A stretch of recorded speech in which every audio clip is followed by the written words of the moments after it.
welcome, dear listener, to a place where mysteries come alive. Here, we bring you timeless tales of clever detectives, hidden motives, and unexpected twists.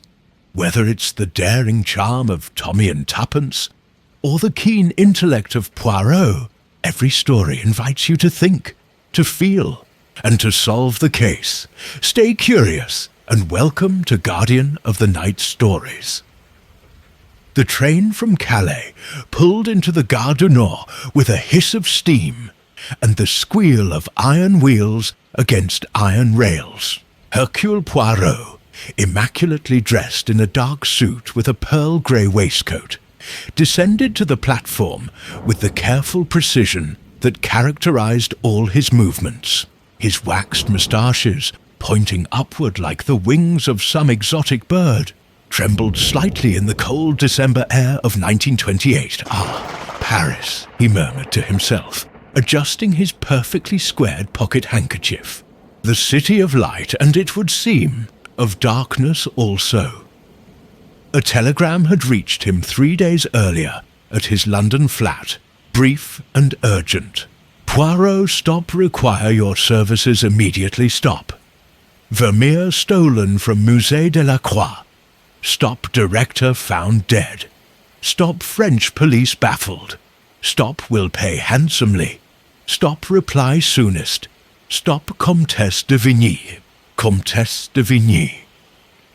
Poirot remembered her from a case many years ago. A woman of considerable intelligence and even more considerable wealth. She sat on the board of the Musée de la Croix, a private institution housed in a 17th century hotel, particulier in the Marais district. The museum, though small, possessed one of the finest collections of Dutch Golden Age paintings outside of Amsterdam.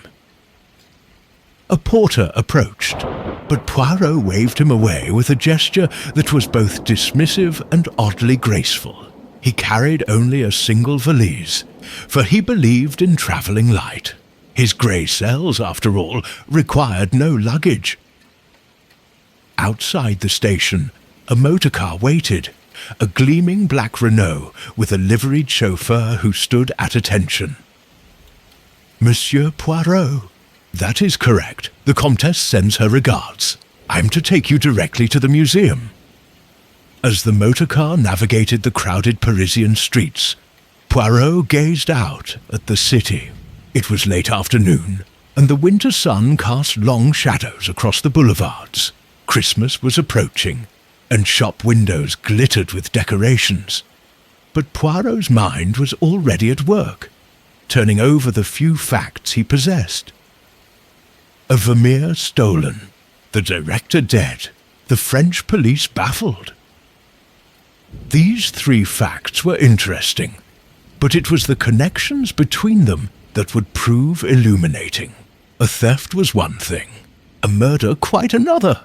That they occurred together suggested not mere criminality, but passion or calculation of the coldest kind. The motorcar turned into a narrow street in the Marais, where medieval buildings leaned over the cobblestones like old men sharing secrets. The Musée de la Croix stood behind iron gates, its classical façade elegant and severe. The Comtesse herself met him at the entrance. She was a woman of perhaps 60 years, dressed entirely in black, her white hair swept back from a face that might once have been beautiful, and was now merely distinguished. Her eyes, however, were as sharp as Poirot remembered. Monsieur Poirot, thank heaven you've come, Madame la Comtesse. Poirot bowed. I came with all speed. Now, if you would be so kind, tell me everything, and I mean everything, you understand. The smallest detail may prove to be of the greatest significance. She led him through the museum's entrance hall, a soaring space with a black and white checkered marble floor, and walls hung with tapestries. Their footsteps echoed in the silence. The museum closed early on Tuesday afternoon, 3 days ago. We were preparing for a special exhibition. The director, Monsieur Edouard Beaumont, stayed late to oversee the final arrangements. The security guard, Marcel Fontaine, was with him until approximately 7 o'clock, when he made his rounds of the upper floors. And then, Marcel heard nothing unusual. At 9 o'clock he went to check on Monsieur Beaumont in the director's office. He found...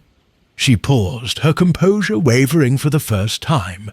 He found Beaumont dead at his desk, stabbed through the heart with a letter opener. "Most theatrical," murmured Poirot. And the Vermeer? Gone. It had hung in the Red Gallery on the second floor. The painting was Woman Reading a Letter by a Window, one of only 34 known Vermeers in existence, worth perhaps 2 million francs. Poirot's eyebrows rose. A considerable sum. And the police? What have they concluded? The Comtesse's expression grew bitter. Inspector Girard believes it was a simple robbery gone wrong, that Beaumont interrupted the thief and was killed for his trouble. But I do not believe this, Monsieur Poirot. I do not believe it at all. And why is that, madame? Because Edouard Beaumont was a careful man, a methodical man. If he had discovered an intruder, he would have summoned Marcel immediately. The guard station is connected to every room by an electric bell. No, there is something else here. Something darker. Poirot nodded slowly. You are a woman of intelligence, madame. Your instincts do you credit. Now show me, please, the scene of the crime. And then I wish to speak with everyone. Everyone. You understand. Who was connected with this museum? As they walked through the silent galleries, Poirot's mind was already arranging the facts into neat columns, like numbers in a ledger. But he knew, as he always knew, that the truth would reveal itself not in the obvious facts, but in the small contradictions, the tiny impossibilities that others overlooked. The little grey cells, they were beginning to function. The director's office was a handsome room overlooking the museum's interior courtyard. Dark wood panelling covered the walls, and tall windows admitted the fading December light. A Louis XIII desk dominated the space, its surface now cleared of everything except a brown stain that no amount of cleaning could entirely remove. Inspector Girard of the Police Judiciaire stood by the window, a stocky man with a heavy moustache and eyes that held both intelligence and weariness. He regarded Poirot with barely concealed skepticism. So, the Comtesse has summoned the famous Belgian detective. I hope you will not be disappointed, Monsieur Poirot. This is a straightforward case. A thief, a confrontation, a death. We are looking for a professional art thief, perhaps one with connections to the international market. Perhaps, said Poirot mildly. But first, allow me to understand the geography of the crime, if you please.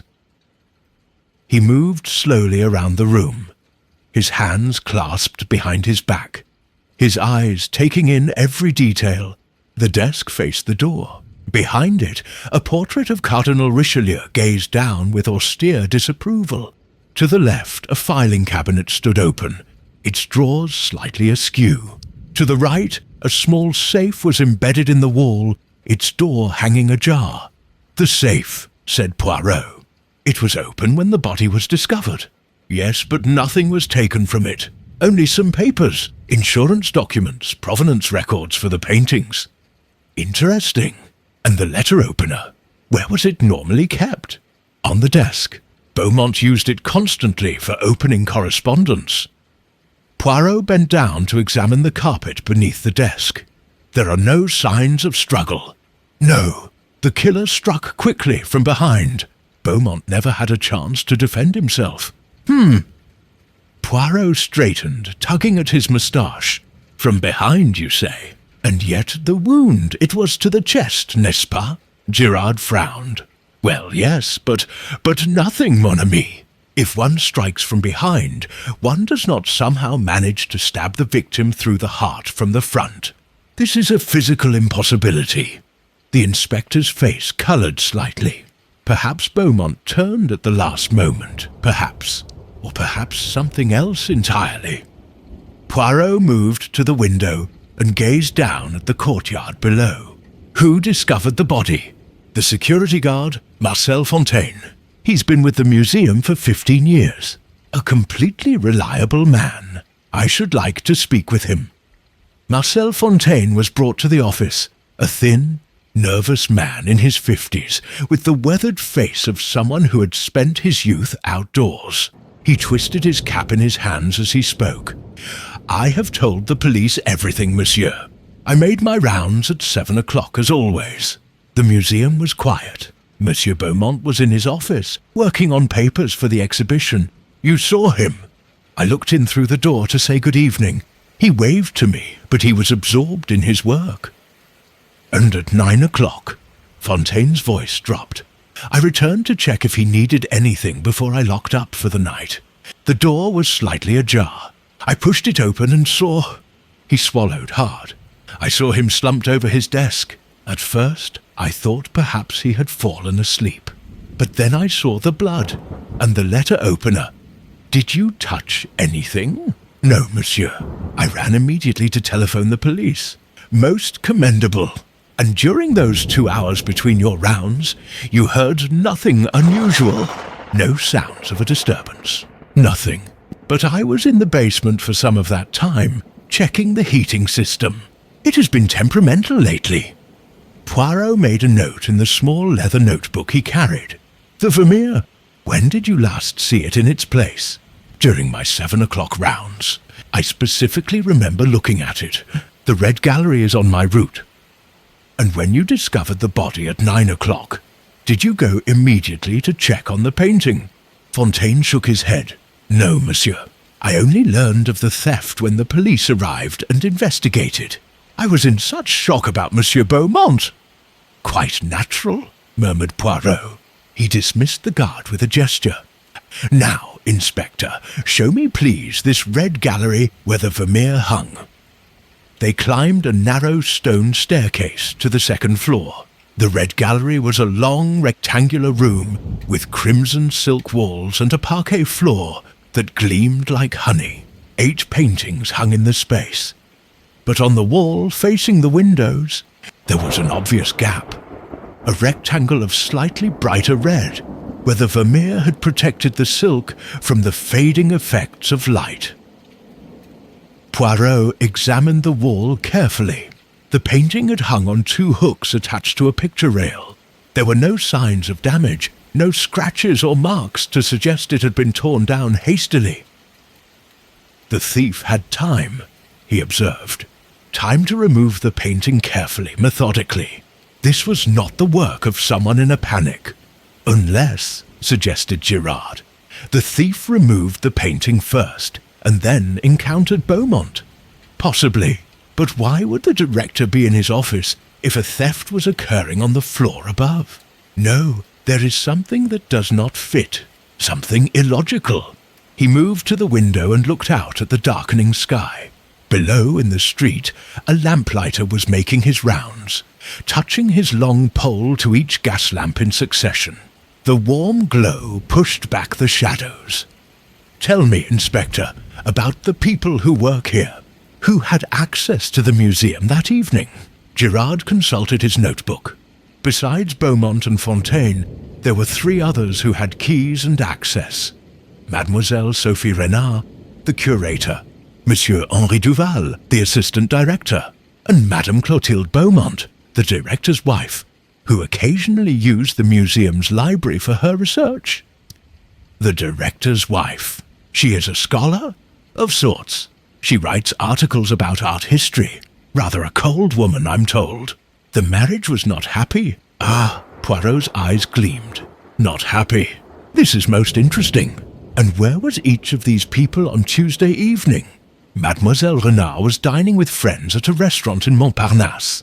Her alibi is confirmed. Monsieur Duval claims he was at home with his elderly mother. The mother confirms this, but... Girard shrugged. Mothers are not the most reliable witnesses. As for Madame Beaumont, she says she was at the library of the Sorbonne until 8 o'clock, then returned home. The Sorbonne Library. This can be verified. The librarian remembers seeing her, but cannot recall exactly when she left. Poirot nodded thoughtfully. I should like to speak with all of them. Tomorrow, perhaps, when they come to work. The museum is closed while the investigation continues. Then I shall call upon them at their homes. And I should like also to see the personnel records. Everything about each employee. As they descended the stairs, Poirot paused on the landing. A large mirror hung there, gilt-framed and slightly tarnished with age. He caught sight of his reflection and adjusted his tie with a gesture of satisfaction. The little grey cells, Inspector. They require order and method. Tomorrow I shall impose order on this chaos, and then perhaps we shall see what we shall see. But as he followed Gerard out into the cold Parisian night, Poirot's mind was troubled. There was something wrong about this crime, something that whispered to him of depths not yet plumbed. A stolen painting, a murdered director, and a neat little mystery that seemed almost too simple.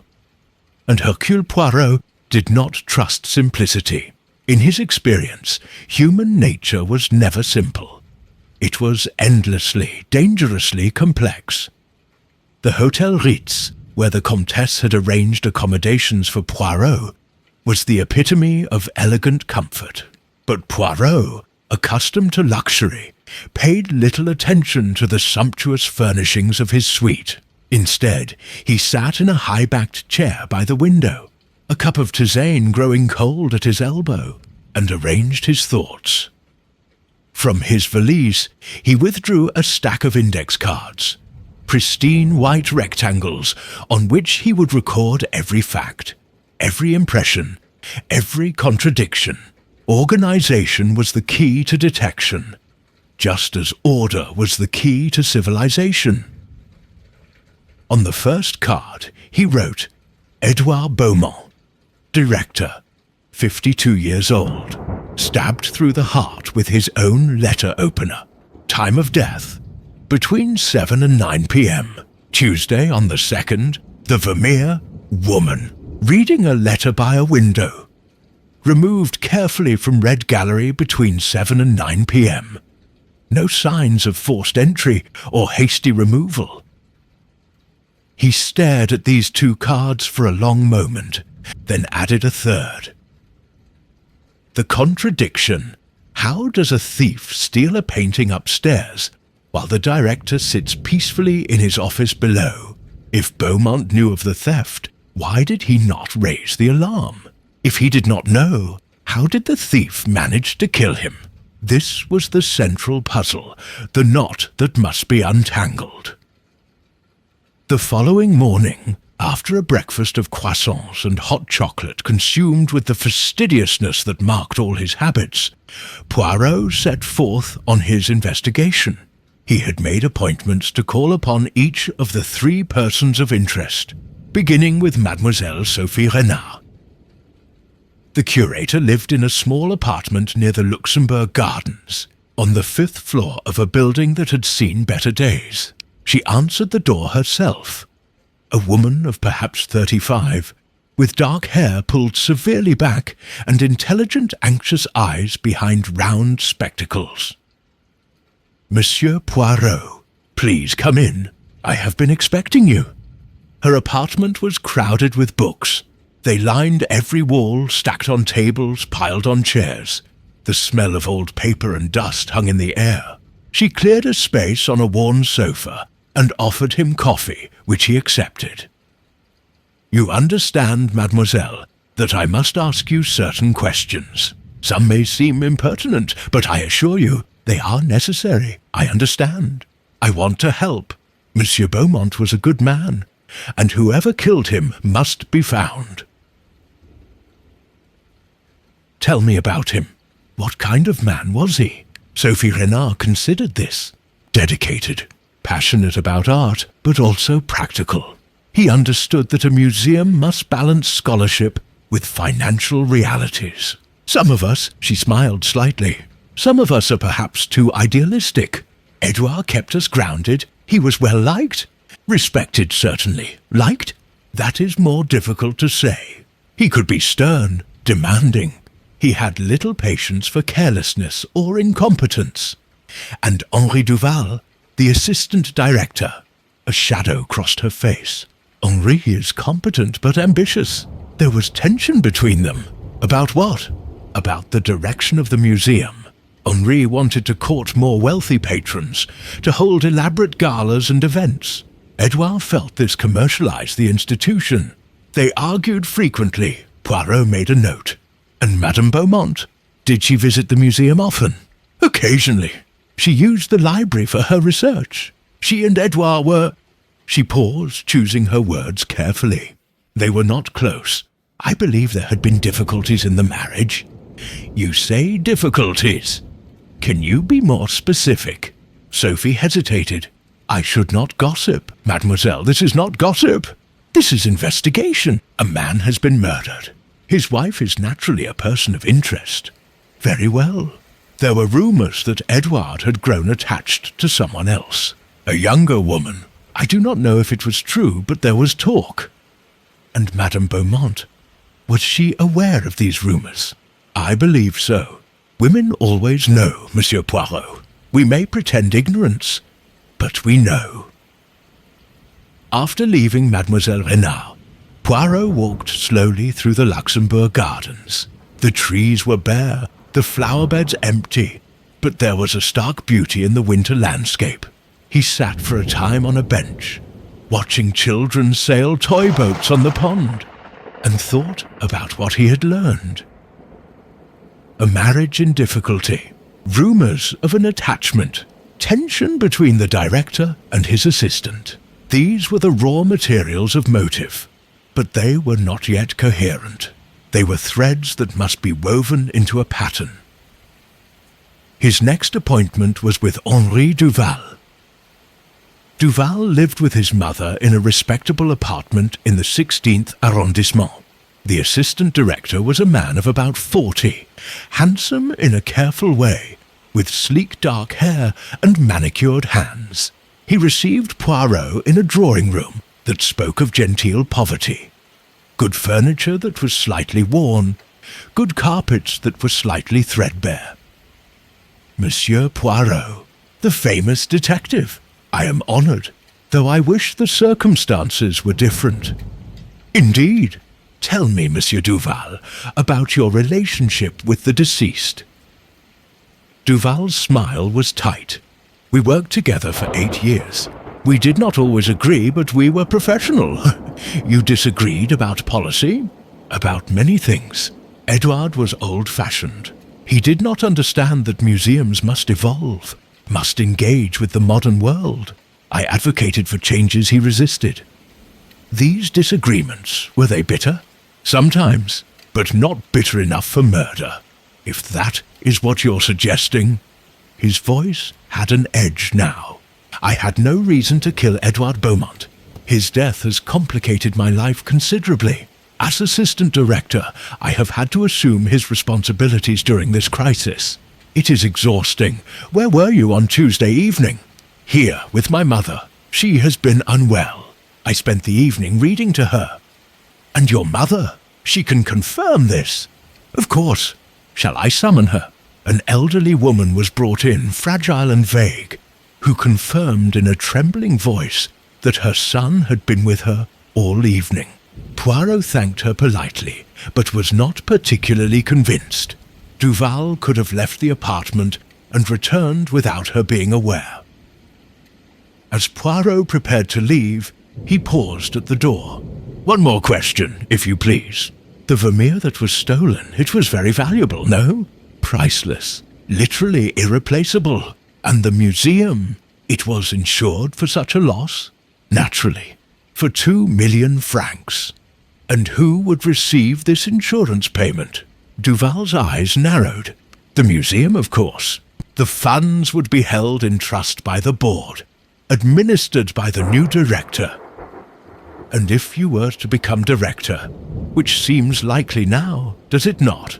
you would have control over these funds. Along with the board, yes. But I resent your implication, Monsieur Poirot. I am not a thief, and I am certainly not a murderer. I imply nothing, monsieur. I merely establish facts. But as he walked away from the apartment building, Poirot was thoughtful. 2 million francs was a powerful motive, and Duval had both the knowledge and the access to commit the crime. But something did not quite fit. Would an intelligent man draw such obvious suspicion to himself? And how had the theft been accomplished so cleanly, so methodically? His final visit of the day was to Madame Clotilde Beaumont. She lived in a fashionable apartment near the Parc Monceau, a space that spoke of separate wealth from her husband. The drawing room was decorated in the modern style. Angular furniture, abstract paintings, a complete contrast to the traditional elegance of the museum. Clotilde Beaumont herself was a striking woman, perhaps 45, with iron-grey hair cut short in the fashion of the day, and penetrating dark eyes. She wore black, but it was the black of fashion rather than mourning. Monsieur Poirot, please sit. I've been expecting your visit. She offered him sherry, which he declined, and cigarettes, which he also declined. She lit one for herself and regarded him through the smoke. You wish to know where I was when my husband was killed. I was at the Sorbonne Library until 8 o'clock, and then I came home. I saw no one who can confirm this. I spent the evening alone reading. This, I realize, is not a satisfactory alibi. Her directness surprised him. You are very frank, madame. I am practical, Monsieur Poirot. I know how these things work. The wife is always suspected, especially when the marriage was, shall we say, less than ideal. Your marriage was unhappy? My marriage was dead, monsieur. It had been dead for years. We maintained appearances, but there was nothing between us. No affection, no intimacy, merely civility. And yet you did not divorce. Divorce is scandalous. It would have damaged both our reputations. We had an arrangement. We lived separate lives. There were rumors, said Poirot carefully, that your husband had formed an attachment to another woman. Something flickered in her eyes. Anger, perhaps, or pain. There were always rumors. Edouard was susceptible to youth and beauty. Whether he acted on these susceptibilities, I do not know. I did not ask. And you, madame? Did you have attachments? That is none of your concern. In a murder investigation, everything is my concern.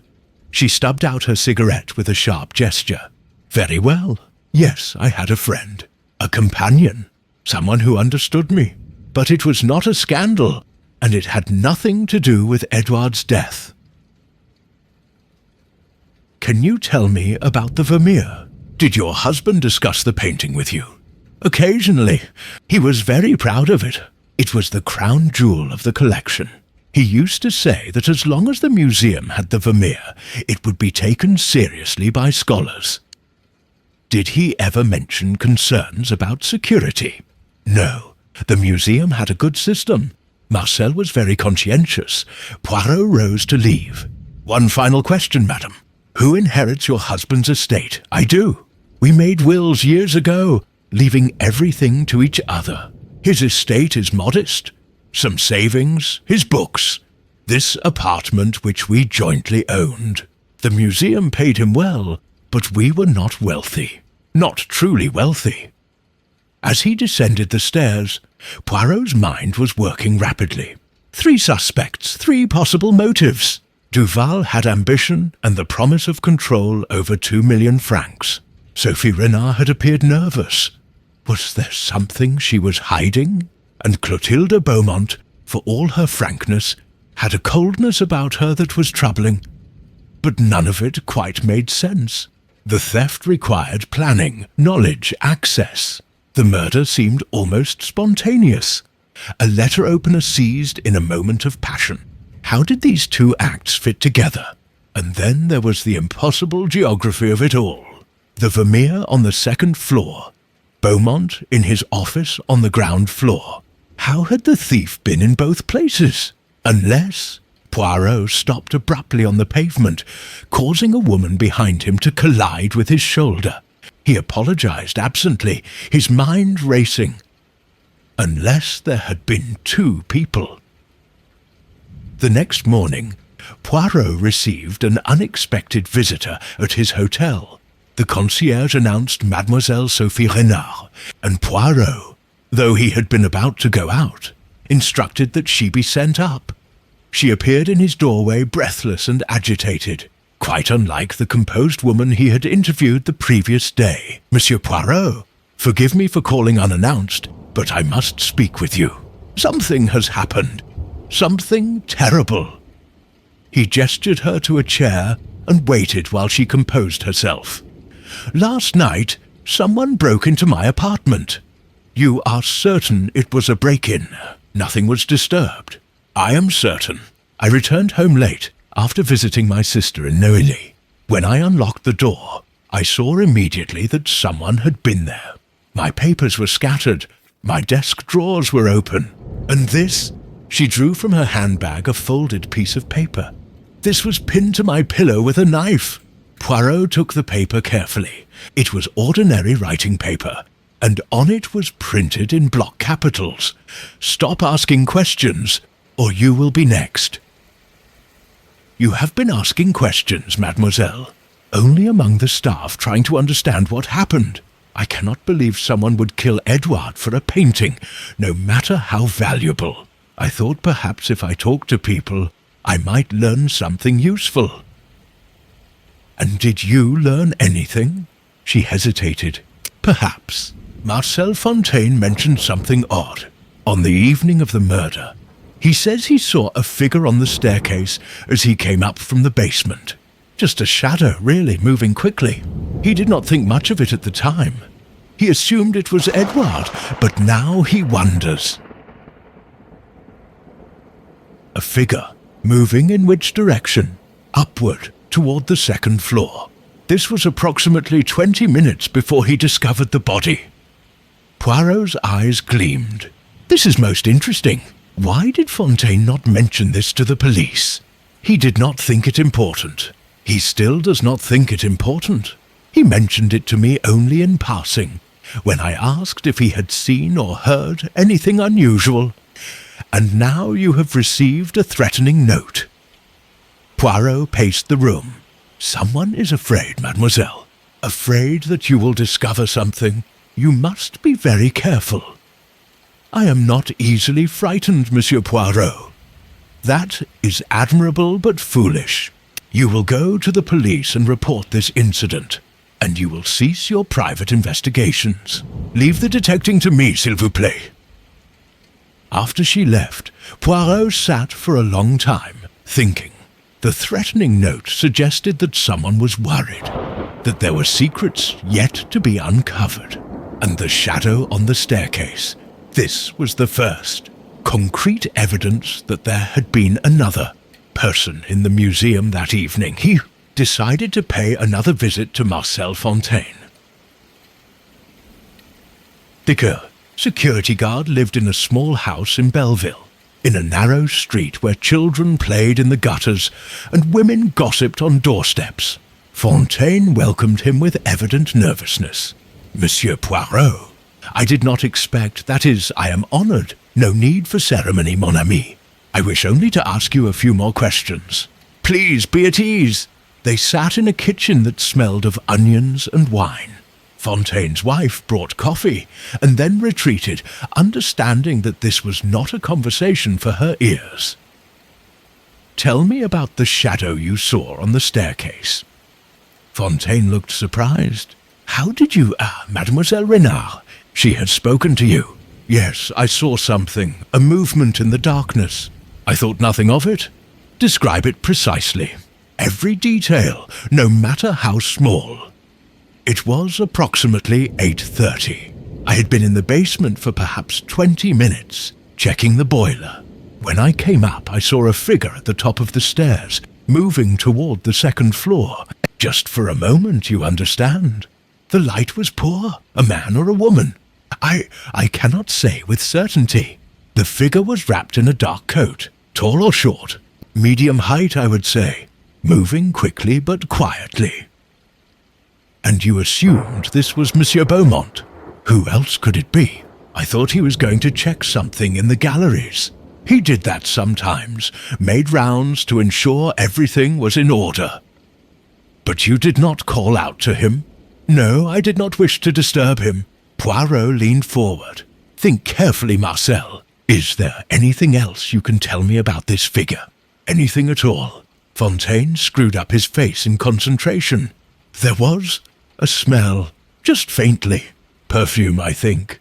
Something flowery. Perfume. You are certain? Not certain, no. But I remember thinking it odd at the time. Edouard did not wear cologne. After leaving Fontaine, Poirot walked slowly back toward the centre of the city. The day was cold and bright, and the streets were busy with Christmas shoppers. But Poirot barely noticed them. Perfume. This was a crucial detail. It suggested that the figure on the staircase had been a woman, or possibly a man who wore scent, though this was less common. Sophie Renard, Clotilde Beaumont. Both women had been in the vicinity of the museum that evening, or claimed to have been elsewhere. But there was still the question of timing. If someone had been in the museum at 8:30, moving toward the second floor, and Beaumont had been killed between 7 and 9, then the timeline needed to be reconstructed more carefully. He decided to return to the museum itself. Sometimes, he had found, the scene of the crime yielded secrets that were invisible on first inspection. The Comtesse had given him a key, and he let himself in through the side entrance. The museum was silent, empty, almost ghostly in the afternoon light. His footsteps echoed as he climbed the stairs to the director's office. He sat in Beaumont's chair and tried to imagine the scene. The director working at his desk, a visitor arriving, someone he knew, someone he trusted enough to turn his back on. And then the sudden violence of the letter opener plunged into his heart. But wait! Poirot stood abruptly. If Beaumont had been stabbed through the heart from the front, and if he had been sitting at his desk, then the killer must have struck from across the desk. A considerable distance. Yet the wound, according to the police report, had been deep and accurate. This required strength and precision. He examined the desk more carefully. The blood stain was on the right side, suggesting Beaumont had been turned slightly when struck. The letter opener itself, which the police had taken as evidence, had been approximately 8 inches long enough to kill, but requiring a forceful thrust. Poirot opened the filing cabinet that stood to the left of the desk. The drawers were in disarray, but this had been noted in the police report. What had the killer been looking for? He examined the papers, insurance documents, loan agreements, correspondence with dealers and collectors. Nothing seemed obviously relevant. But then, in the bottom drawer, he found something interesting. A folder labelled Provenance Vermeer.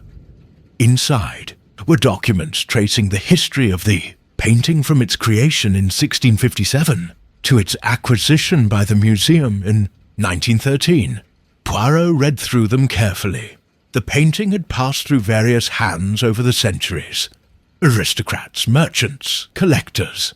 In 1890, it had been purchased by a wealthy industrialist named Guillaume Marchand. Upon his death in 1912, his collection had been sold, and the museum had acquired the Vermeer for what was then a considerable sum. But there was something odd. One document, a letter dated 1911, was marked with a handwritten note in the margin. Verify authenticity, GM. Verify authenticity. Guillaume Marchand had questioned whether the painting was genuine. Poirot's mind raced. If there had been doubts about the painting's authenticity, and if these doubts had recently come to light, he searched through the remaining papers and found what he was looking for.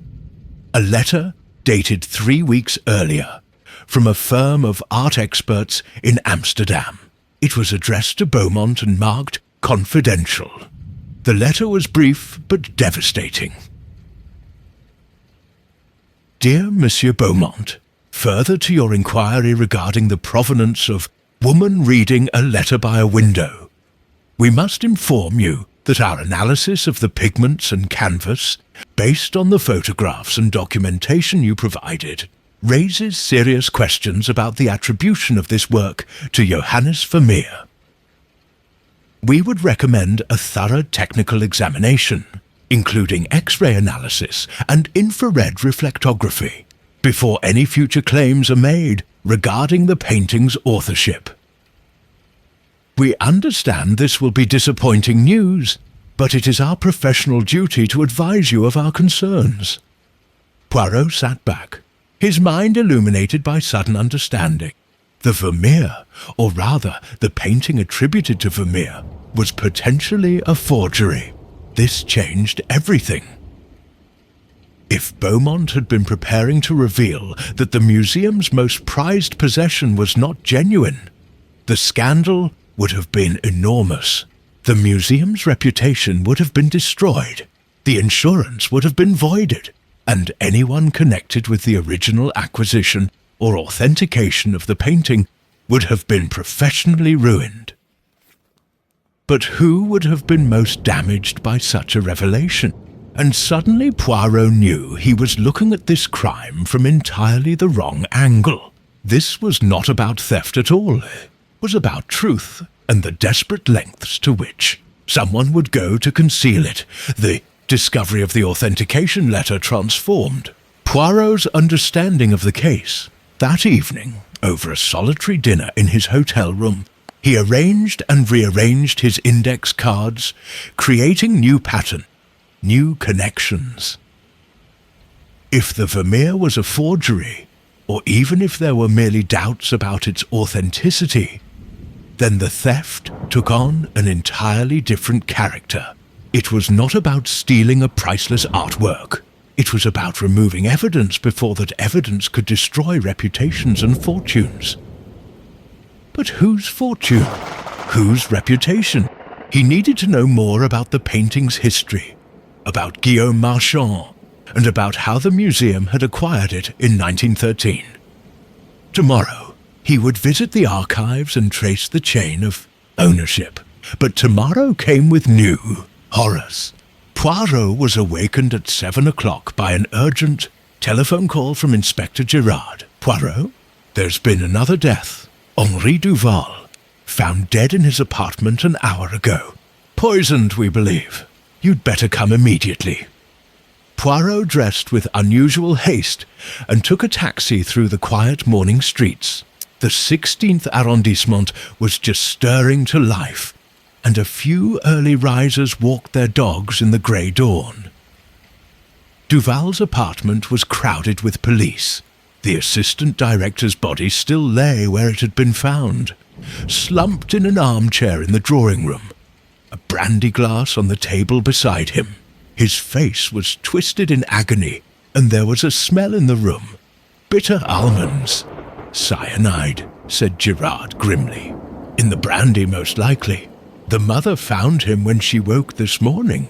She heard him come home late last night, but did not see him. He usually took a nightcap before bed. Poirot bent over the body, studying the contorted features. What time did he return home? According to the mother, approximately 11:30. She heard his key in the lock, but had already retired. She assumed all was well. And where had he been during the evening? Unknown. The mother says he went out at 8 o'clock, saying he had business to attend to. He did not specify what business. Poirot examined the brandy glass. It was crystal, expensive, with perhaps an inch of liquid remaining. This has been tested? Not yet, but the smell is unmistakable. And look here. Girard pointed to the carpet near the chair. Several drops of liquid had spilled there, and the pattern suggested that Duval had dropped the glass as the poison took effect. How long would it take for the cyanide to work? Minutes, perhaps seconds if the dose was large enough. Death would have been quick, though not pleasant. Poirot straightened. Someone knew he would be returning home and would take his customary nightcap. Someone who either had access to this apartment or who arranged to meet him earlier in the evening. "The murderer from the museum," said Girard. "Duval must have known something or seen something. The killer was silencing him, perhaps. Or perhaps Monsieur Duval was the killer, and this is suicide from remorse." Girard looked skeptical. Suicide? With cyanide? That seems elaborate. "Indeed, but we must consider all possibilities." They searched the apartment methodically. In Duval's bedroom, they found his diary, a leather-bound volume with entries dating back several months. Poirot read through the most recent pages with growing interest. The entries were brief, but revealing. November 15th. Another argument with E.B. about the modernization proposals. He is impossibly stubborn. Does he not see that the museum must change or die? November 28th. The board meeting was a disaster. E.B. blocked every suggestion I made. The Comtesse looked at me with pity. I cannot bear it. December 2nd. Discovered something interesting in the archives. Must investigate further. Could this be the lever I need? December 10th. Confronted E.B. with my findings. He was shocked, then angry. He threatened to dismiss me if I pursued the matter. But I have copies of everything. He cannot silence me. Poirot showed these entries to Girard. What findings do you think? And why was Beaumont so concerned? Perhaps Duval had discovered the questions about the Vermeer's authenticity. Precisely. And perhaps he intended to use this information for blackmail, or to force Beaumont's resignation. But then why would Duval be killed? If he was the blackmailer, surely he would be safe. Unless, said Poirot slowly, there was yet another party involved, someone who had even more to lose than Beaumont. They continued their search and found, hidden in a drawer beneath Duval's shirts, a manila envelope. Inside were photographs, close-up images of the Vermeer, showing details of the brushwork and craquelure. There were also several pages of handwritten notes in what appeared to be Dutch. "Technical analysis," murmured Poirot. Duval was having the painting examined independently. But by whom? At the bottom of the envelope was a business card. Dr. Peter van Helsen, art historian and authentication expert, Amsterdam. "The same firm that wrote to Beaumont," said Girard. "Not quite, Inspector. The letter to Beaumont was from a firm of experts. This Dr. van Helsen appears to be an independent consultant. Duval was conducting his own investigation parallel to Beaumont's. But why? Because he had something to gain. If the painting was proven false, it would destroy Beaumont's reputation. The director would be forced to resign in disgrace, having presided over the museum's greatest embarrassment. And who would be the natural successor? Henri Duval, of course, the assistant director who had heroically uncovered the truth. Girard whistled softly. A clever plan, very clever. But it appears that someone was even more clever. Someone who realized what Duval was doing and acted to stop him. Permanently.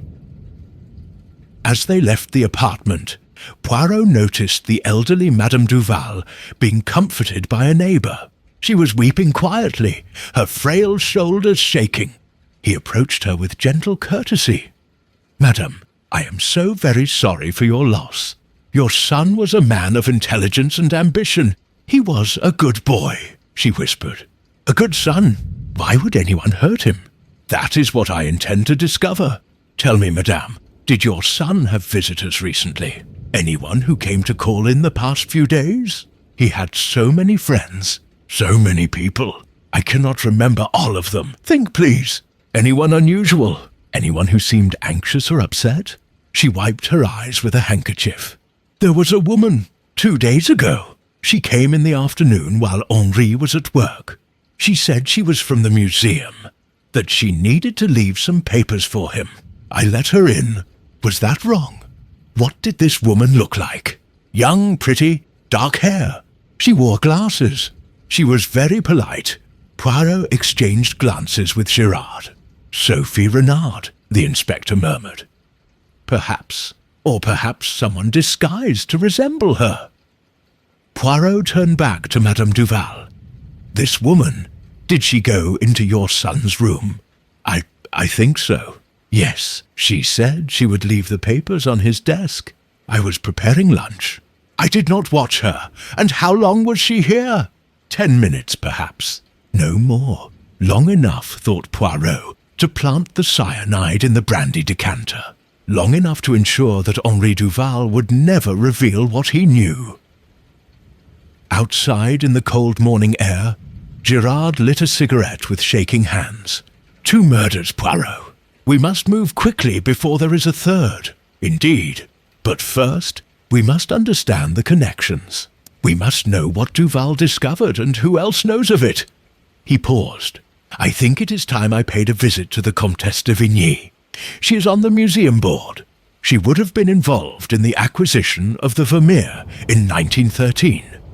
Perhaps she can tell us more about Guillaume Marchand and the painting's provenance.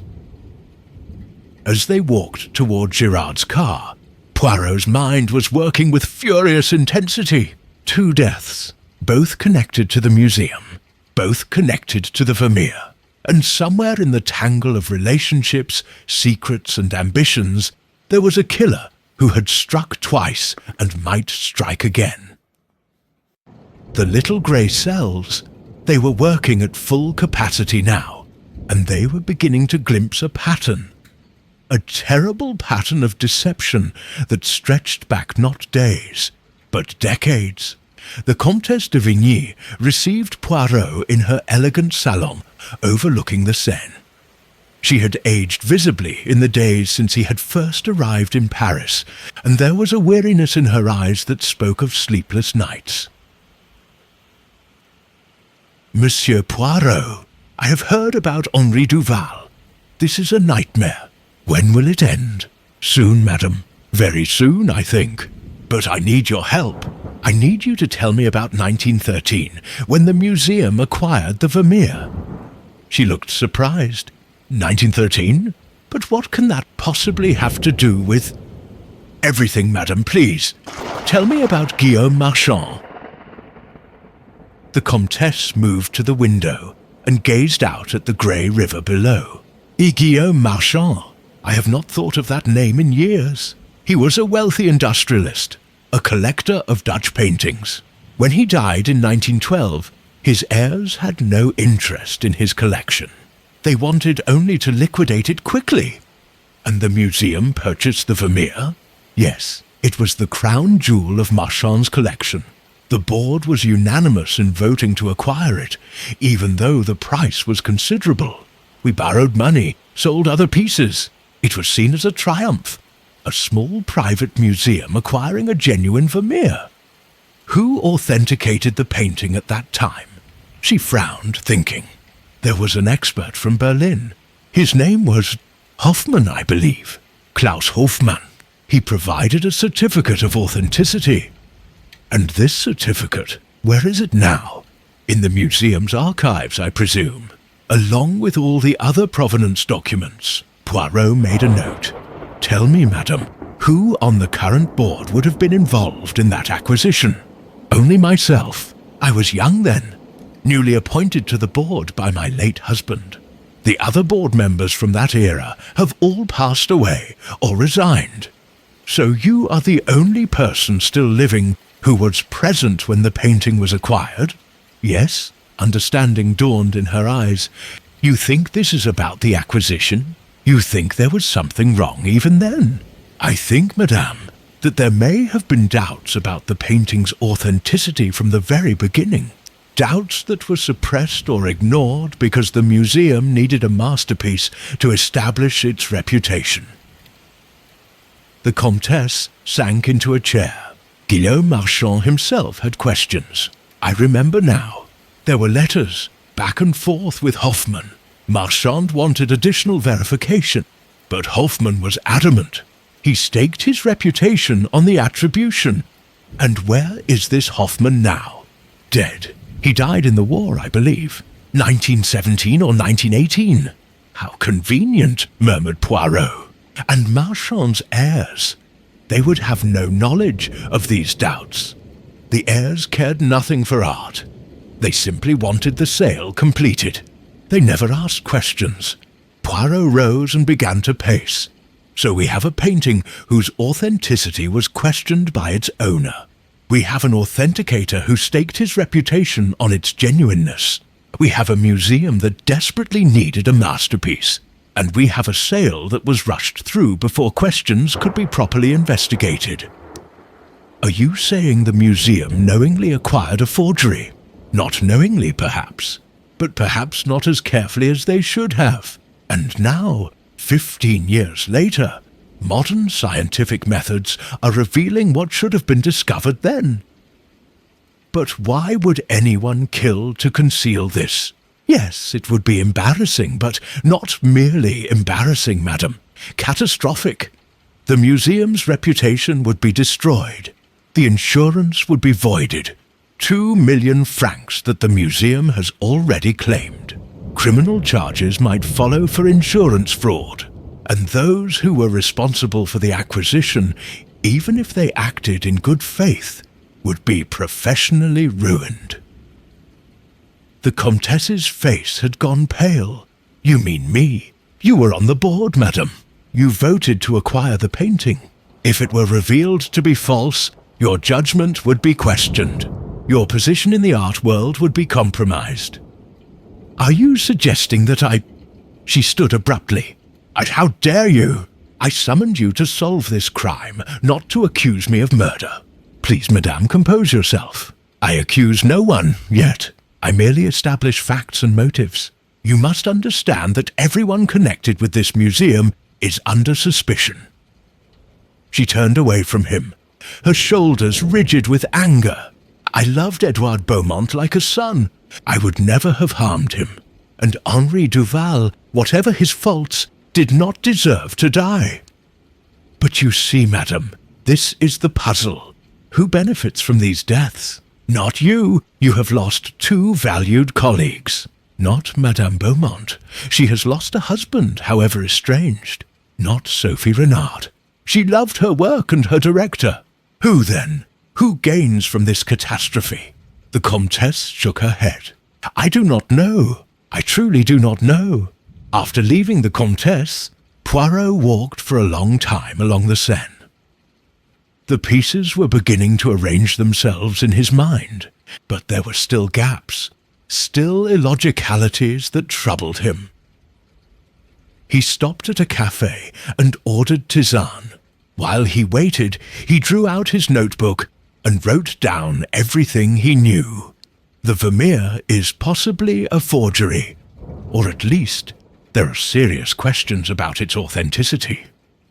Edouard.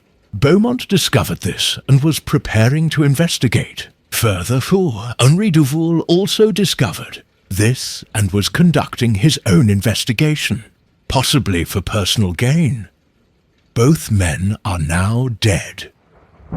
The painting has been stolen, removing the physical evidence that could prove or disprove its authenticity. 3 people had keys and access. Sophie Renard, Henri Duval, now dead, and Clotilde Beaumont.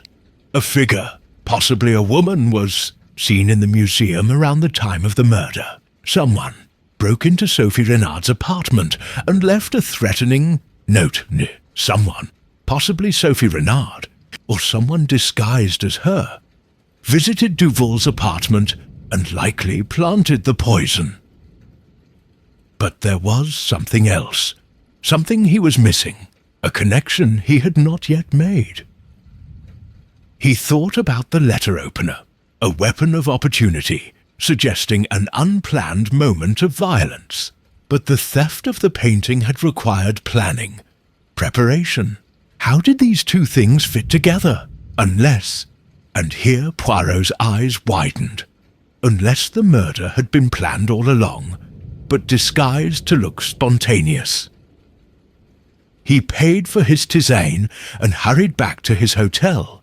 There, he made a telephone call to Inspector Gerard. "Inspector, I need you to do something for me. I need you to examine the letter opener that killed Beaumont. Look for fingerprints, but not on the handle.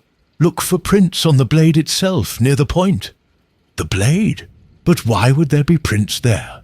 "Because I do not think Beaumont was killed in the way we have assumed. I think the weapon was prepared in advance. I think this murder was much more carefully planned than it appears."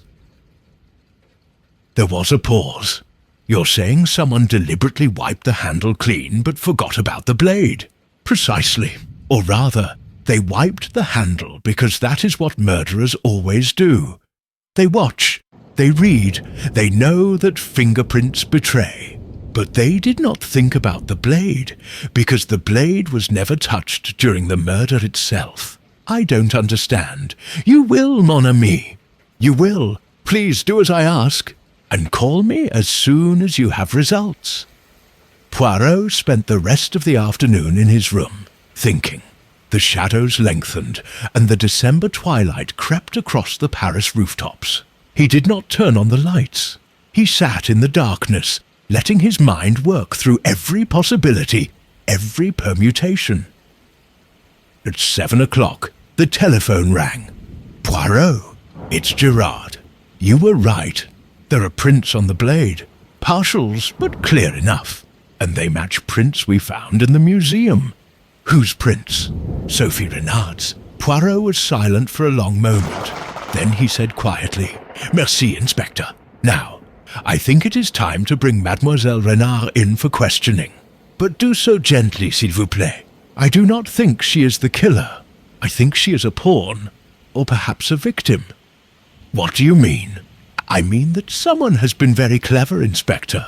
Someone has created a trail of evidence that leads directly to Mademoiselle Renard. But I do not believe she killed anyone. I believe she is being framed." "Then who?" "Tomorrow, Inspector. Tomorrow I will know everything. Tonight I have one more visit to make, one more conversation to conduct, and then, I think, the truth will reveal itself." After hanging up, Poirot sat in thought for several more minutes. Then he rose, adjusted his tie, and prepared to go out. There was someone he needed to speak with, someone who had been there from the beginning, who had seen everything, who knew more than they had revealed. Someone who had been invisible throughout this investigation, because that is what society expected of them. It was time to have a very serious conversation with Marcel Fontaine. Poirot found Marcel Fontaine in a café near his home in Belleville, nursing a glass of red wine and staring into the distance with the expression of a man who has seen too much. The security guard looked up as Poirot approached, and something flickered in his eyes. Recognition, perhaps, or resignation. "Monsieur Poirot, I wondered when you would come. You expected me." "I am not a fool, monsieur. I see how you watch, how you observe. You notice things that others miss." He gestured to the empty chair across from him. "Please sit. Join me in a glass of wine. It is poor stuff, but it warms the blood." Poirot sat but declined the wine. "Marcel, I think it is time for the truth. The whole truth. You have been holding something back from the beginning, have you not?" Fontaine was silent for a long moment. Then he sighed deeply. "Yes, I have been. Protecting someone. But I see now that this protection has done more harm than good. 2 men are dead. Perhaps if I had spoken sooner." "Tell me, the figure I saw on the staircase that evening. I told you I could not identify them, that it was too dark. This was not entirely true. I knew who it was. I recognized the perfume you see, and also the walk, the way of moving. One learns these things when one has worked in a place for 15 years. Who was it? Madame Beaumont. Clotilde Beaumont. She was in the museum that evening, though she had no reason to be. At least no reason that I knew of. Poirot leaned forward. Why did you not tell the police this? Because, Fontaine's voice dropped. Because she had always been kind to me, monsieur. When others treated me like a piece of furniture, she treated me like a human being. She remembered my name day. When my daughter was ill, she sent flowers. Small things, perhaps, but they mattered to me. I could not believe she would harm Monsieur Beaumont, despite their difficulties. I thought perhaps she had simply come to speak with him, to try to reconcile. I thought if I revealed her presence, she would be automatically suspected, and I could not bear to be the one who destroyed her. But now 2 men are dead, and I realize that my misplaced loyalty may have cost lives. I must speak the truth. Poirot was silent, thinking. Clotilde Beaumont in the museum that evening. This changed everything, or did it? What time did you see her? As I told you, approximately 8:30. She was going up the stairs toward the 2nd floor. And you did not see her leave? No, but I was in the basement, then in my station near the front entrance. There is a service door at the rear of the museum. She could have left that way without my knowledge. This service door. Who has keys to it? All the senior staff. Monsieur Beaumont, Monsieur Duval, Mademoiselle Renard, and Madame Beaumont herself. She insisted on having a key years ago for her research visits. Poirot rose abruptly. Thank you, Marcel. You have been very helpful. One more question. On the evening of the murder, when you discovered the body, where exactly was the letter opener? Where? In Monsieur Beaumont's chest, monsieur. I told you this. Yes, but precisely where? Show me with your hand. Fontaine raised his hand and pointed to his own chest, slightly left of centre. Here, straight through the heart. He would have died almost instantly, and his position? Slumped forward over the desk, his head turned to the right. As if he had been working when struck. Yes, exactly so. Poirot nodded slowly. Thank you. You have confirmed what I suspected. Now please do not mention this conversation to anyone. Not yet. Tomorrow all will be revealed. He left the cafe and walked rapidly through the darkening streets. His mind was crystallizing around a theory. A theory that accounted for all the facts, all the impossibilities, all the contradictions. But it was a theory that required proof, and to obtain that proof, he would need to set a trap. Back at his hotel, he made several telephone calls. The first was to Inspector Gerard. Inspector, I need you to arrange something for me. Tomorrow morning at 10 o'clock, I wish to gather everyone connected with this case at the museum. The Comtesse, Madame Beaumont, Mademoiselle Renard, and Marcel Fontaine. Tell them it is urgent. Tell them that I have solved the case and will reveal the murderer. Make it official, impressive. The French police, they are good at such things, n'est-ce pas? You've solved it. You know who killed Beaumont and Duval? I know everything, mon ami, everything, but I must prove it. And for that, I need all the suspects gathered together. It is, how do you say, the classic denouement. His second call was to the Comtesse de Vigny. Madame, I have a request. I need access to the museum's archives tonight. There is something I must verify, a document I must examine. It is essential to solving the case. Tonight? But surely it can wait until... It cannot wait, madame. Time is of the essence. The murderer knows that I am close to the truth. There may be another attempt to destroy evidence, or another victim. Very well. I will meet you there in an hour with the keys. His third call was the most important, and the most dangerous. He hesitated before making it, his hand hovering over the telephone. But it was necessary. If his theory was correct, this call would confirm it. And if he was wrong... But he was not wrong. The little grey cells, they were never wrong. He lifted the receiver and asked the operator to connect him. Madame Beaumont, this is Hercule Poirot. Forgive me for disturbing you at this hour, but I have a matter of utmost importance to discuss. Something that concerns your husband's death, and also the death of Henri Duval. I believe you can help me understand what happened. There was a pause. Then, what is it you wish to know, Monsieur Poirot? Not over the telephone, madam. This is too delicate. I am going to the museum tonight to examine certain documents in the archives. Would you meet me there? Let us say 11 o'clock. I promise you, it is important. Another pause, longer this time.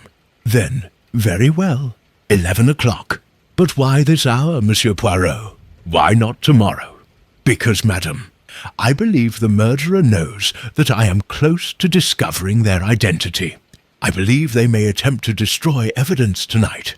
I need someone with me. Someone who knew both victims. Someone who can help me understand the personal relationships that led to this tragedy. Will you come? Yes, I will be there. After he hung up, Poirot sat for a long time in silence. He had set his trap. Now he must wait to see what would be caught in it. But first, there was the matter of the archives. He truly did need to examine one document, one piece of evidence that would confirm his theory and provide the final, damning proof. He put on his coat and hat and went out into the cold Paris night. The Comtesse was waiting for him at the museum, wrapped in furs against the December chill. She let him in without a word, and together they descended to the basement where the archives were kept. The archive room was lined with filing cabinets and storage boxes. Dust motes danced in the light of the electric bulb that hung from the ceiling. The Comtesse showed him where the provenance files were kept, then left him to his research. I will wait upstairs in the entrance hall. Lock the door when you leave. Poirot nodded and set to work. He found what he was looking for in a box labelled Acquisitions 1913. Inside were folders for each painting acquired that year, and in the folder for the Vermeer was the complete correspondence regarding its purchase. He read through the letters carefully, his eyes scanning each line for the crucial detail he sought. And there it was, a letter from Guillaume Marchand to Klaus Hoffmann, dated March 1911. My dear Hoffmann, I am troubled by your recent attribution of the painting to Vermeer.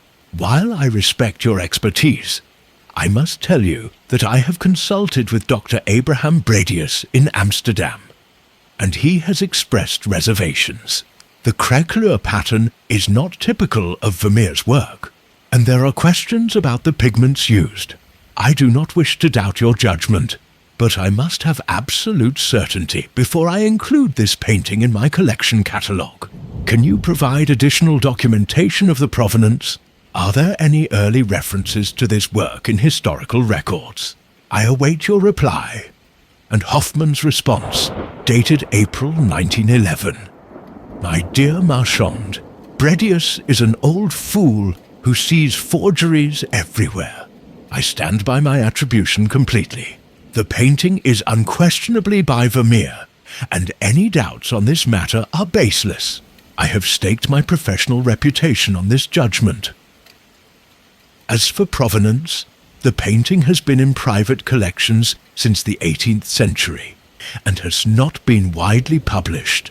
This is not unusual for works by Vermeer, many of which disappeared from public view for long periods. I urge you to have confidence in my expertise. This is a genuine masterpiece. Poirot sat back, his theory confirmed. Hoffmann had been defensive, aggressive, the hallmarks of a man who was lying, or who at least knew his attribution was questionable.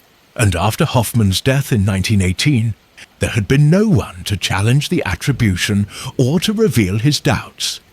No one, that is, until modern scientific methods began to raise the same questions that Bredius had raised in 1911. But there was one more document he needed to find. He searched through the box and finally located it. A letter from the museum's board to Marchand's heirs, dated January 1913, offering to purchase the Vermeer for an exorbitant price. The letter was signed by all the board members at that time, including one name that made Poirot's eyebrows rise: Madame Hélène de Vigny, wife of the Comte de Vigny. So the Comtesse's family had been intimately involved in the acquisition. If the painting were proven false, it would not only embarrass her, it would suggest that her predecessor had knowingly participated in a fraud. Poirot carefully returned the documents to their folders and extinguished the light. As he climbed the stairs from the basement, his mind was working rapidly, arranging the final pieces of the puzzle. The Comtesse was waiting in the entrance hall, as she had said she would be, but she was not alone.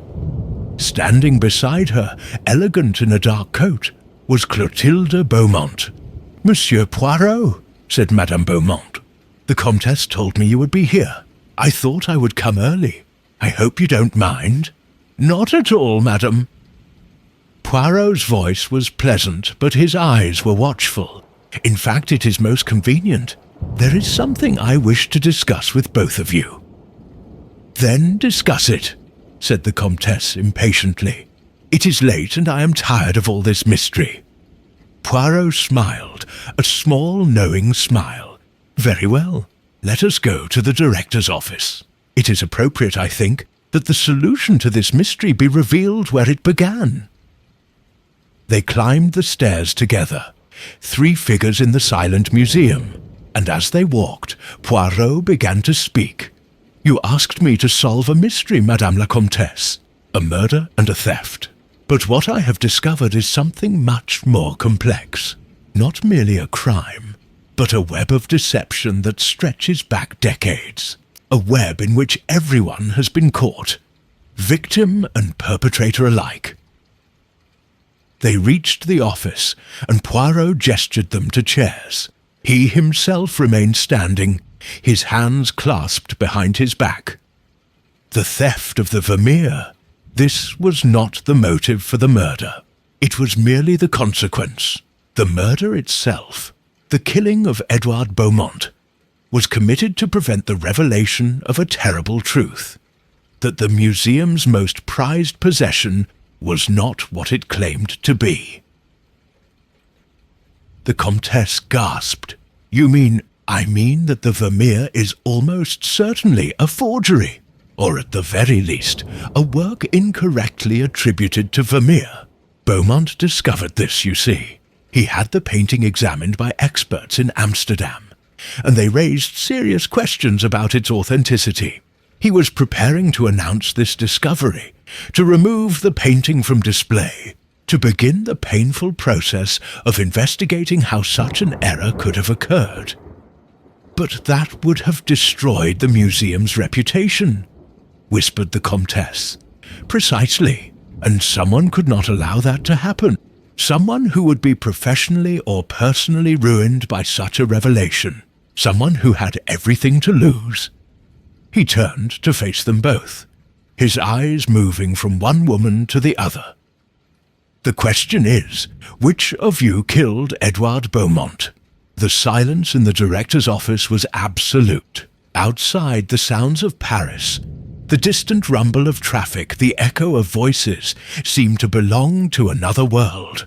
Here, in this room where blood had been spilled, there was only tension and truth. The Comtesse de Vigny stood abruptly. "How dare you? I have already told you—" "Please, madame, sit down." Poirot's voice was gentle but commanding. "I know this is difficult, but we must have the truth. All of it." Clotilde Beaumont had not moved. She sat perfectly still, her face expressionless, her hands folded in her lap. You said you wished to discuss something with us, Monsieur Poirot. So discuss it. Stop making theatrical accusations and present your evidence. Very well. Let me reconstruct what happened. Not what the murderer wished us to believe happened, but what actually occurred. Poirot began to pace, his movements precise and measured. On Tuesday evening, Edouard Beaumont was alone in this office, working on papers for the upcoming exhibition. He had recently learned that the Vermeer was likely a forgery, and he was wrestling with what to do about this devastating discovery. Meanwhile, his assistant, Henri Duval, had made the same discovery through his own investigation. Duval saw this as an opportunity. If he could expose the fraud, he would destroy Beaumont's reputation and position himself to become the new director. But there was a third person who knew about the questions surrounding the painting's authenticity. Someone who had access to the museum's archives. Someone who had reason to examine the old correspondence. Someone who understood what the revelation would mean. He paused, letting the tension build. This person came to the museum that evening. They were admitted by Marcel Fontaine, who saw them but later claimed not to have recognized them, out of misplaced loyalty. This person went upstairs to the Red Gallery and carefully removed the Vermeer from the wall. They did this not to steal it for its value, but to destroy the evidence, to prevent the scientific examination that would prove it was false. With the painting removed, they came down to this office. They found Beaumont here, working at his desk, and they killed him, quickly, efficiently, with his own letter opener. But why? Demanded the Comtesse. If the goal was simply to prevent the examination of the painting, why murder Beaumont? Why not simply destroy the reports from Amsterdam? Because Madame Beaumont himself was a form of evidence. He had made inquiries, he had documented his concerns, he had corresponded with experts. Even with the painting gone, he could still reveal the truth, and so he had to be silenced. Poirot turned to face Clotilde Beaumont directly. You were seen in the museum that evening, madam. Marcel Fontaine saw you on the staircase at 8:30, going up to the second floor. You were wearing perfume, a distinctive scent that he recognized. At first, he protected you, not wanting to believe you capable of murder. But the truth will out, always.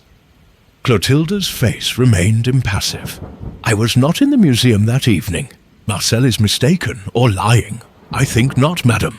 You see, there is also the matter of the letter opener. The murder weapon bore fingerprints, not on the handle, which had been carefully wiped clean, but on the blade itself. And those fingerprints belonged to Sophie Renard. A flicker of emotion crossed Clotilde's face. Surprise, quickly suppressed. This puzzled me greatly, Poirot continued. Why would Mademoiselle Renard's prints be on the blade? She swears she did not kill Beaumont, and I believe her. But then I realized the prints were placed there deliberately to frame her. Someone handled the letter opener earlier in the day, pressing Sophie's fingers against the blade, while she was perhaps unconscious or distracted. This required planning, preparation. He walked to the desk and gestured at it. And then there is the geography of the crime. Beaumont was stabbed through the heart, a precise wound requiring strength and knowledge of anatomy. But he was sitting at his desk when struck, and the wound was delivered from the front. This means the killer stood across this desk and thrust the blade with considerable force and accuracy. A difficult feat, some might say impossible. So, said Clotilde coldly, what are you suggesting? I am suggesting, madame, that the murder did not happen the way we have been led to believe. I am suggesting that Edouard Beaumont was already dead or dying when the letter opener was placed in his chest. The Comtesse gasped. What do you mean? I mean that he was poisoned first. Cyanide, most likely. The same poison that later killed Henri Duval. The letter opener was merely window dressing. a theatrical touch to make the murder seem spontaneous, passionate. In reality, it was coldly calculated. Poirot fixed his gaze on Clotilde Beaumont. "You poisoned your husband, madam. You came to the museum that evening with cyanide, perhaps in a flask of brandy, which you knew he liked to drink while working late. You offered it to him as a gesture of reconciliation. He drank it unsuspecting. The poison worked quickly, and as he died, you placed the letter opener in his chest, staging the scene to look like a murder committed in the heat of the moment. Then you went upstairs and removed the vermeer, not to steal it, but to hide it. Where, I wonder? In your apartment? In a storage facility? It hardly matters. The important thing was that without the painting, there could be no scientific examination, no proof of forgery, no scandal." Clotilde stood slowly. Her face was pale but composed. "This is an interesting theory, Monsieur Poirot, but it is only theory. You have no proof, but I do, madame. Inspector Gerard is at this moment examining your husband's remains. Modern toxicology is quite sophisticated. If cyanide was present in his system, it will be found. And I believe it will be found." "Even if it is," said Clotilde, "that proves nothing. Anyone could have poisoned him. Perhaps the killer used both methods to be certain of success. Perhaps. But there is more. You see, after you killed your husband, you realized that Henri Duval was also a threat. He had been conducting his own investigation into the painting's authenticity. He had documents, photographs, correspondence with experts. Even with Beaumont dead and the painting hidden, Duval could still expose the fraud. And so you killed him too. You disguised yourself to resemble Sophie Renard. Dark hair, glasses, a simple costume. And you visited his apartment when he was away. His elderly mother admitted you, thinking you were from the museum. You had time to plant the cyanide in his brandy decanter, knowing his habits, knowing he would drink it that night. You cannot prove any of this," said Clotilde. But her voice had lost its certainty. "Can I not? Let us see." Poirot walked to the door and opened it. Inspector Gerard entered, followed by 2 uniformed police officers. And with them, to everyone's surprise, was Sophie Renard. "Mademoiselle," said Poirot gently, "tell us please what you told the inspector an hour ago." Sophie looked frightened but determined. 3 days before the murder, Madame Beaumont came to the museum while I was working in the conservation lab. She asked me to help her examine a painting, a small Dutch still life from the storage collection. While we were working, she insisted I have tea with her. She was unusually friendly, almost charming. I remember feeling dizzy afterward, as if the tea had been too strong. When I woke, I had fallen asleep in my chair. She was gone, and my hands felt strange, as if someone had been manipulating them. "She drugged you," said Poirot, "and while you were unconscious, she pressed your fingers against the letter-opener blade, creating the fingerprints she would later use to frame you. A clever plan, and ruthless. Clotilde Beaumont's composure finally cracked. You have no idea what you're talking about. That painting, do you know what its exposure would have meant? Not just for the museum, but for me, for the Comtesse, for everyone connected with its acquisition. It would have destroyed reputations, ended careers, brought scandal on families that have been respected for generations. So you committed murder to prevent scandal?" Poirot's voice was hard now. "2 men are dead, madam. 2 men who did nothing worse than seek the truth. The truth." Clotilde laughed bitterly. "What is truth when it comes to art? That painting has hung in the museum for 15 years. Thousands of people have admired it, studied it, been inspired by it. Does it matter whether Vermeer himself put brush to canvas, or whether some talented forger created it? The beauty is the same. The value to society is the same." "But the integrity is not the same," said Poirot quietly. "And integrity, madame, is everything. Without it we are nothing." Inspector Gerard stepped forward. Madame Clotilde Beaumont, I am arresting you for the murders of Edouard Beaumont and Henri Duval. You need not say anything, but... Wait! The Comtesse de Vigny had been sitting silently throughout this exchange, but now she rose, her face stricken. Monsieur Poirot, you said the revelation would have destroyed everyone connected with the painting's acquisition. You meant me, didn't you? You think I was complicit in Clotilde's crimes? No, madam, I do not think that. But I do think you suspected the painting might be false, and you hired me not only to find the killer, but to discover the truth about the Vermeer. You wanted to know once and for all whether your family's reputation had been built on a fraud. The Comtesse sank back into her chair. Yes, that is true. When Edouard was killed and the painting stolen, I began to wonder. I began to remember the doubts that Guillaume Marchand had expressed, the questions that were never fully answered. I needed to know. And now you do know, said Poirot gently. The painting is almost certainly false, but this is not your fault, madame. You were young when it was acquired. You trusted the experts. You cannot be blamed for their errors or their deceptions. As the police led Clotilde Beaumont away, she turned back once to look at Poirot. Her face was cold, empty of all emotion. You are very clever, Monsieur Poirot, but you have not found the painting, and without the painting you cannot prove it is false. Perhaps in the end the truth will remain hidden after all. Perhaps, said Poirot. But I think not. You see, madame, while you were busy murdering to protect your secret, I was examining the archives, and I found something most interesting. A second opinion on the painting's authenticity, commissioned by your late husband just weeks before his death. He did not trust the Amsterdam experts entirely, so he sent high-resolution photographs to a specialist in Berlin, a woman named Dr. Greta Hoffmann, granddaughter of the original authenticator, Klaus Hoffmann. She replied to him 4 days before the murder. Her report was devastating.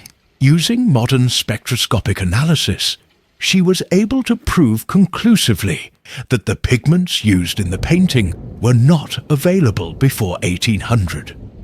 The painting is certainly not by Vermeer. It is, at best, a 19th century copy, at worst, a deliberate forgery. He drew a folded paper from his pocket. I have the report here. Your husband hid it in the archives, probably while deciding what to do about it.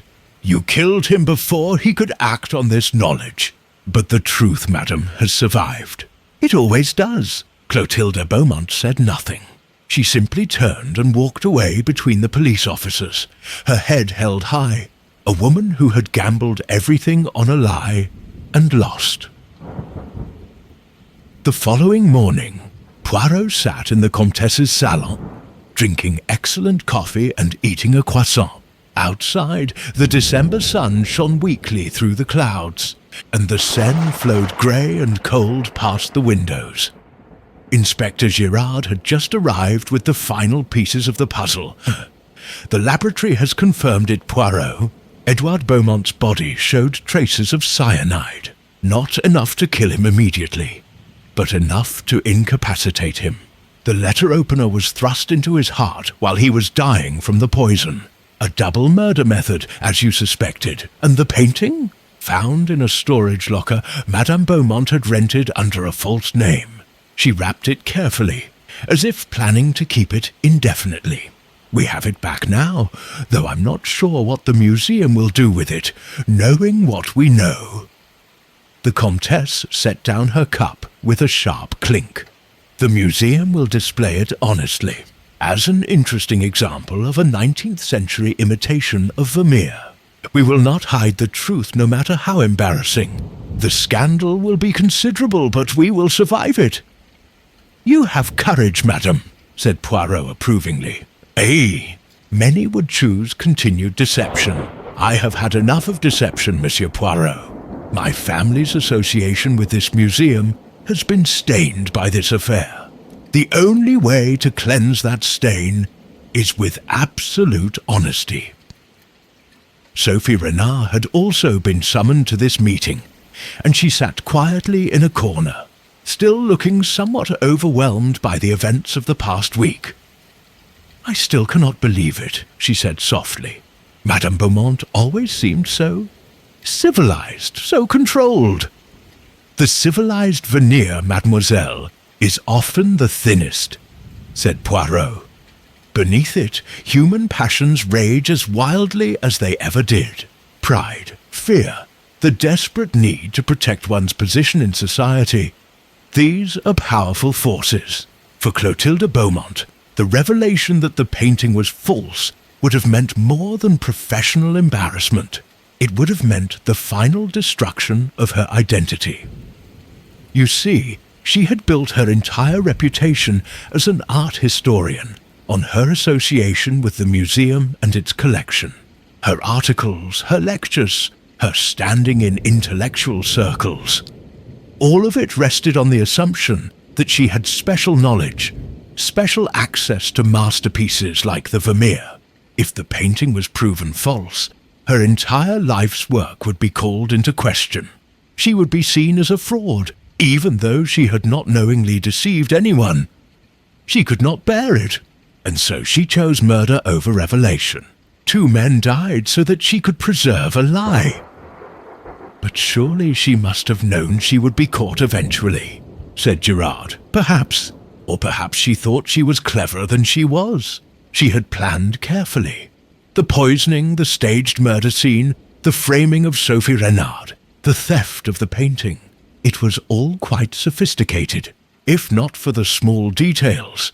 The fingerprints on the blade, the perfume noticed by Marcel Fontaine, the letters in the archives. She might have succeeded, but you saw through it all. Ah, said the Comtesse, the little grey cells. Madame, they are trained to notice inconsistencies, and this case was full of inconsistencies. A theft that seemed professional, but left no trace of forced entry. A murder that seemed passionate, but showed signs of planning. A painting that was priceless, but might be worthless. Once I began to question the assumptions, the truth became clear.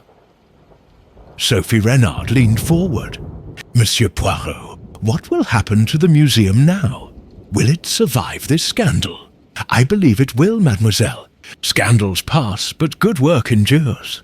The museum has many fine paintings beyond the Vermeer, and the board, under the Comtesse's leadership, has chosen honesty over concealment. That will count for something in the public mind. And the insurance money? Asked Gerard. Will be returned, of course, said the Comtesse firmly. We will not profit from a fraud, even unwittingly. Poirot nodded approvingly. He rose and moved to the window, looking out at the river and the city beyond. There is one thing that still troubles me, he said quietly. Henri Duval. He was not an innocent victim. He was attempting blackmail, was he not? He planned to use his knowledge of the painting's questionable authenticity to force Beaumont's resignation. That is my belief also, said Gerard. We found evidence in his apartment, notes about how he could leverage the information, as he called it. But blackmail is not a capital offence, Poirot. He did not deserve death. No, agreed Poirot. No one deserves to be murdered. But it is instructive, is it not? How ambition and greed can lead even good men into moral darkness. Duval saw an opportunity for advancement and seized it without considering the consequences. And so he became another victim of the web of deception surrounding that cursed painting. He turned back to face the room. This case has been a reminder of something important. Art is meant to enrich life, to bring beauty and meaning into the world. But when it becomes merely a commodity, a tool for reputation and profit, it loses its soul. The forgery of the Vermeer, if indeed it is a forgery, is less of a crime than what was done in the name of preserving its false reputation. The Comtesse rose and extended her hand. Do. Thank you, Monsieur Poirot. You have given us truth, even though it is painful. That is worth more than any number of genuine Vermeer. You are gracious, madam. And now I think my work here is done. The French police can handle the remainder. The trial, the disposition of evidence, all the tedious details. Hercule Poirot, he has solved the mystery. That is sufficient. As he prepared to take his leave, Sophie Renard approached him shyly. Monsieur Poirot, I never properly thanked you. If not for you, I might have been convicted of murder. Those fingerprints! Think nothing of it, mademoiselle. Justice has been served, and that is what matters.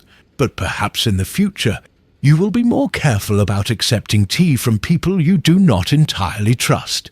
Yes, she smiled. I will, monsieur. I promise you that. Outside, the Paris streets were busy with pre-Christmas shoppers. Poirot walked slowly back toward his hotel, enjoying the bustle and noise after the intensity of the investigation. The little grey cells had performed admirably, he thought. They had untangled a complex web of deception and revealed the truth that lay beneath. 2 murders solved, a valuable painting recovered, and a killer brought to justice. And yet there was a melancholy to it all. The painting that had inspired murder was itself a lie. The reputations that had seemed so solid were built on sand. And in the end, what had been preserved? Not truth, not beauty, but merely the illusion of both.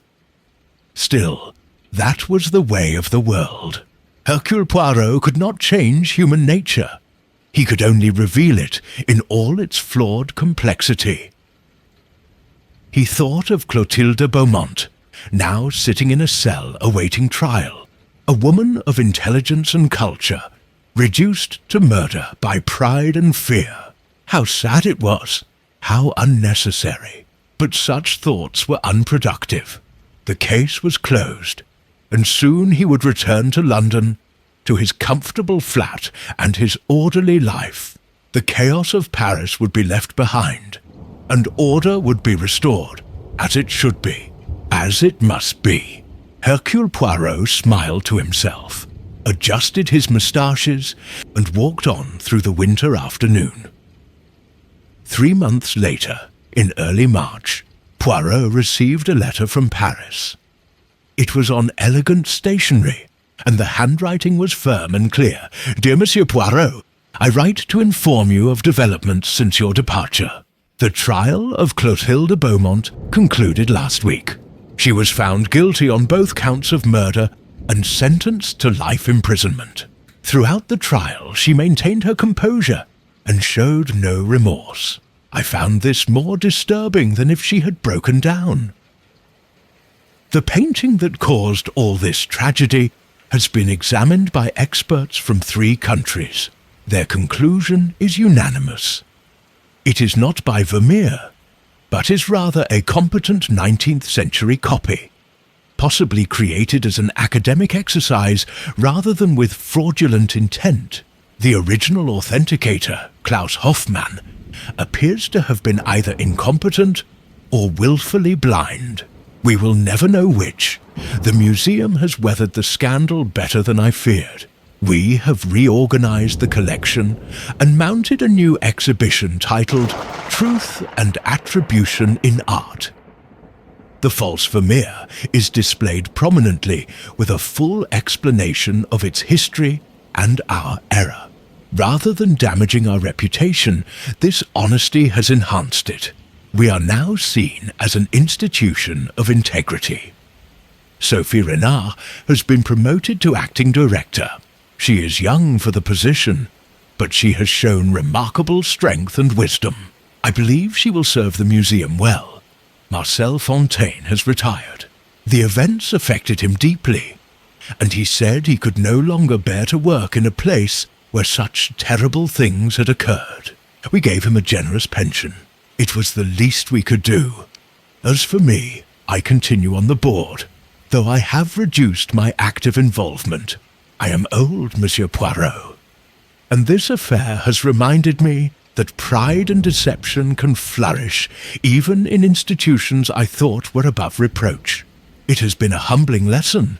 You asked that I keep you informed, and so I have done. But more than that, I wanted to thank you once again for bringing truth to light, even when that truth was painful. You are a man of singular gifts, Monsieur Poirot, and the world is better for your work. With deep respect and gratitude, Hélène de Vigny-Poirot folded the letter carefully and placed it in his desk drawer. Then he sat for a moment in his comfortable London flat, looking out at the grey English sky. Truth and Attribution in Art. It was a fitting title for an exhibition, but it might equally have been the title for the case itself. For in the end, that was what the whole terrible business had been about. The desperate attempt to maintain a false attribution, and the murders committed to prevent the truth from emerging. He thought of Clotilde Beaumont in her prison cell. Did she regret her choices? Did she understand even now that two men had died for nothing? That the lie she killed to protect had been unsustainable from the beginning? Probably not. In Poirot's experience, murderers rarely saw their crimes clearly. They remained trapped in the logic that had led them to kill, unable to step outside it and see the madness of what they had done. A soft knock at the door interrupted his thoughts.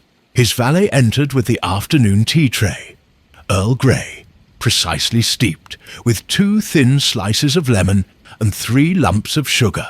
The cups were Wedgwood, the arrangement on the tray geometrically perfect. Order, civilization, the small rituals that kept chaos at bay. Poirot sipped his tea and felt the world settle back into its proper proportions. The case in Paris was closed. Justice had been served. The little grey cells could rest for a while. But not for too long. For in a world of human passion, pride, and deception, there would always be mysteries to solve, crimes to unravel, killers to unmask, and Hercule Poirot, with his magnificent moustaches and his orderly mind, would be there to face them. It was, after all, what he did best. Outside, the March rain began to fall, washing the London streets clean. Inside, Poirot finished his tea, straightened the objects on his desk until they were perfectly aligned, and permitted himself a small, satisfied smile. All was right with the world, or as right as it could be in an imperfect universe where humans, with all their flaws and weaknesses, stumbled toward truth. Sometimes they found it, sometimes it found them, and sometimes, when they were very fortunate, Hercule Poirot found it for them.